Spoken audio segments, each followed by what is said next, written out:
वंदे मातरम दोस्तों, जय श्री राम। हम आपके लिए सबसे बड़ी बुलेटिन लेके आए हैं।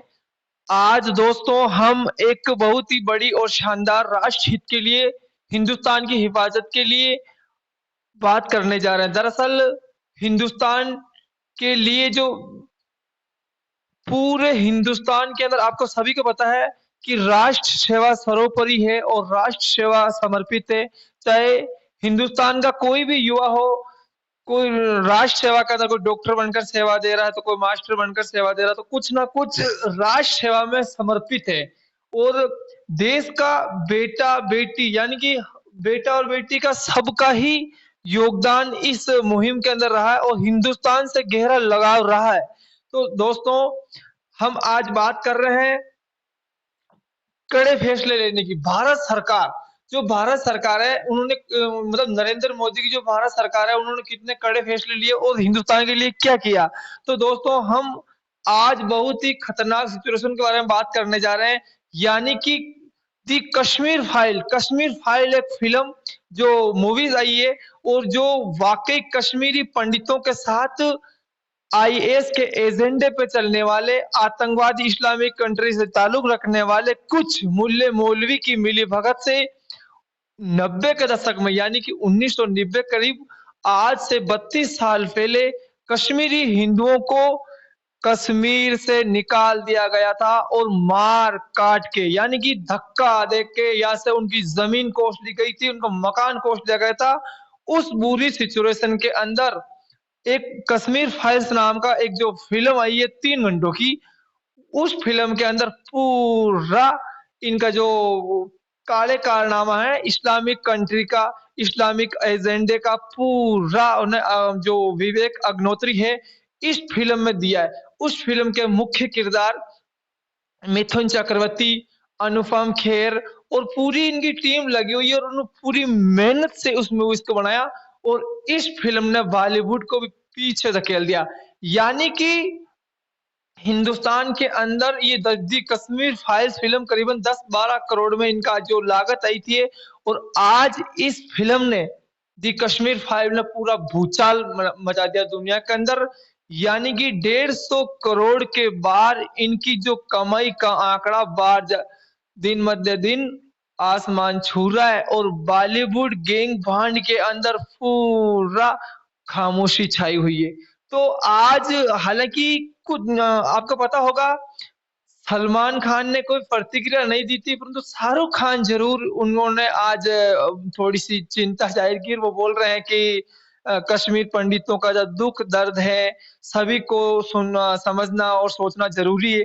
तो ऐसे में कुछ बॉलीवुड भांड तो ऐसे हैं जो हिंदू धर्म को, संस्कृति को जो खंडित करने योग्य हो, साधु संतों का अपमान करना हो, भगवान का अपमान करना हो, मतलब कहीं ना कहीं ऐसी फिल्मों का निर्माण निर्माण करते हैं जो हिंदू संस्कृति को धज्जियां उड़ाते हैं। उनके ऊपर कोई अंगुली उठाने वाला नहीं है, सनातन संस्कृति में चोट करने वाला उसके ऊपर कोई बोलने वाला नहीं है, परंतु दी कश्मीर फाइल का ऊपर प्रोपेगेंडा फैलाने वाले इस दुनिया में खूब है। और हालांकि प्रतिक्रिया सबकी आती है, परंतु आपको पता होगा जिस बिल के अंदर कीड़े होंगे और रोगों उसमें डलेगा तो कीड़े बिल बिलाकर बाहर आएंगे।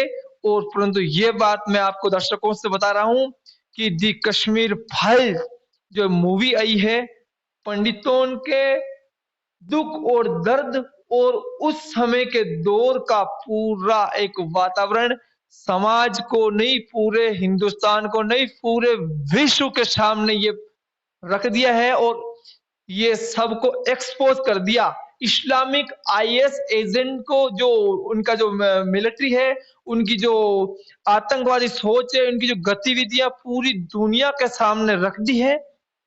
तो इसके अंदर मतलब जनता ने भी पूरे दम खम से इस मूवीज को देखने के लिए मतलब प्रेरित कर रहे हैं, एक दूसरे की सब हेल्प कर रहे हैं।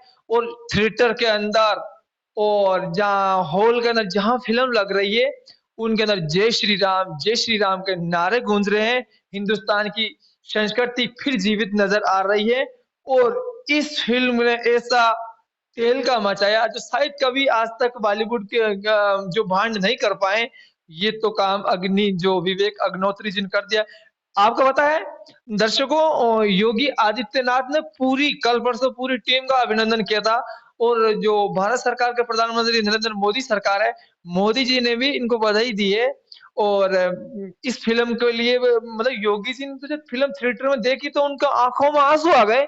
तो आप सभी को हम यही रूबरू करा रहे हैं, दी कश्मीर फाइल आप सबसे ज्यादा से ज्यादा देखें।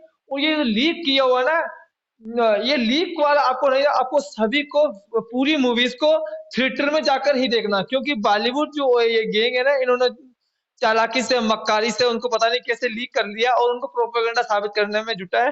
परंतु हम लोगों को और सभी को, आपको और हमारे को थिएटर में जाकर फिल्म देखना है, क्योंकि आपको पता है अयोध्या के अंदर कार सेवकों पर कितना अत्याचार हुआ था मुलायम सिंह सरकार के अंदर। ऐसे में इंदिरा गांधी जी के समय आपको पता होगा एक बार आपातकाल लगा था। तो कहीं ना कहीं जो गलती हुई है, सरकारों की नाकामी हुई है, तो उनको जनता के सामने लाना जरूरी है और उनको एक्सपोज करना भी जरूरी है, और आपकी और हम की सभी की जिम्मेदारी है। परंतु फिलहाल हम सभी से यही कह रहे हैं दर्शकों से कि आप दी कश्मीर फाइल को पूरे से परिवार साथ देखें और कश्मीर पंडितों का, कश्मीरी हिंदुओं का दुख और दर्द समझे दोस्तों। और आप लोग भी इस चीज के रूबरू हो सकते हैं कि 90 के दशक में क्या हुआ था कश्मीरी पंडितों के साथ में। तो फिलहाल हम आपसे यही जो बता रहे हैं दर्शकों से कि कश्मीर फाइल के लिए आपको पता होगा, जो जो भी फिल्म देख देख के अंदर आ रहे हैं उनकी आंखों में आंसू आ जाते हैं। उस दौर को कैसे गुजरे होंगे, यहाँ शायद हमने तो नहीं देखा है, परंतु पूरी दुनिया इस चीज को जानती है। कश्मीरी जो पंडित है उनको मस्जिदों से ऐलान किया गया और उनको इस तरह से निकाला गया, एक ही रात के अंदर सबको पटक दिया। ये आपको पता होगा नरेंद्र मोदी जी ने एक बात कही थी जो संसद के अंदर, और मतलब जो लोकसभा में कही थी, उनके अंदर एक बात कही थी, पीएम साहब ने एक बात की कि अगर कांग्रेस ना होती तो धारा 370 नहीं होती, अगर कांग्रेस ना होती तो कश्मीर के अंदर हिंदुओं का पलायन ना होता। तो जो मौजूदा प्रधानमंत्री जी है उन्होंने बहुत ही बड़ी और बहुत ही सातराना अंदाज में उन्होंने तंज भी कसा है।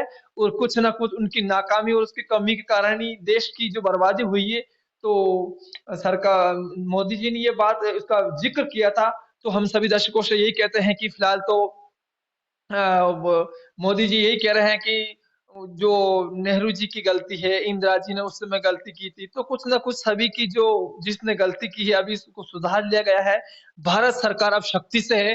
भारत की ताकत दुनिया देखती है, भारत की ताकत विश्व देख रहा है।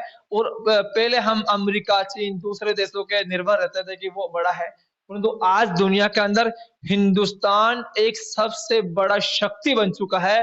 हिंदुस्तान आज पूरे देश मतलब सभी दुनिया के अंदर आज दुनिया का प्रतिनिधित्व करता है। तो कहीं ना कहीं हिंदुस्तान का एक बहुत बड़ी ताकत है। हिंदुस्तान में वो ताकत है कि कौन से भी देश के अंदर हमारा भारतीय फंस जाता तो उसको मिनटों में निकालने की भारत सरकार योजना बनाती है। आपको पता होगा अभी अभी यूक्रेन में जो युद्ध चल रहा है यूक्रेन और रसिया के बीच में, तो उसमें हमारे भारत के जितने भी स्टूडेंट बच्चे थे उनको भारत सरकार ने तत्परता दिखाते हुए एक एक कर कर सभी को निकाल लिए हैं। तो ऐसे में सभी को भी मतलब कहने की जरूरत नहीं है। और एक हिंदुस्तान के तिरंगे की शान ऐसी है कि यूक्रेन के अंदर जिसके हाथ में तिरंगा होगा उसको नमस्ते करेंगे, जय हिंद करेंगे, जय भारत करेंगे, यानी यानी कि मान सम्मान यूक्रेन और चीन भी करेगा, रूस भी करेगा। क्योंकि हिंदुस्तान के झंडे को प्रणाम करना, अपनी ताकत को समझना हमको और आपको जरूरी है कि वास्तव में हम हिंदुस्तान हमारा जन्म हुआ है, हिंदुस्तान हमारी भारत माता हमारी माँ है। तो हमारा एक पूरा दुनिया के अंदर पूरी जगह चारों तरफ से हिंदुस्तान का एक हम आपको यही कह देते हैं कि प्रतिनिधित्व करने वाली जो नरेंद्र मोदी जी हैं उन्होंने बहुत ही अच्छा प्रतिनिधित्व कर रहे हैं। और हमारे देश के नेता जो भी हैं, चाहे अब केंद्रीय मंत्री हो चाहे राज्य मंत्री हो, सभी भारत के सरकार की तरफ से बेखूबी से बात रखते हैं। तो कश्मीर फाइल के बारे में भी खूब प्रोपेगेंडा चलाया, सबको फ्लॉप कर दिया और सबको नजरअंदाज कर दिया। और यानी कि हम आपको ये कह रहे हैं कि जो कश्मीर फाइल्स के ऊपर कुछ लोगों ने कटाक्ष किया, कुछ ने कुछ उटपटांग बात की, परंतु आपको ये बात हम कह देते हैं उस समय पंडितों के अंदर अत्याचार हो रहा था, कोई भी नहीं बोल रहा था, कोई भी किसी पार्टी की महबूबा मुफ्ती ना बोलती थी, वो उटपटांग आग में घी डालने का काम करती थी। फारूक अब्दुल्ला, कांग्रेस पार्टी भी कुछ ना कुछ ऐसा ही करती थी। परंतु ये बात तो सत्य है, वो समय गया, अब ये बदलता हिंदुस्तान है। ये हिंदुस्तान की ताकत पूरा विश्व जानता है और विश्व के अंदर हिंदुस्तान की जय जयकार गूंजती है। फिलहाल के लिए दोस्तों हम ये अपडेट यही है। आप देखते रहिए शौकीन by news live coverage, cameraman Kalu Singh Raut Rajput के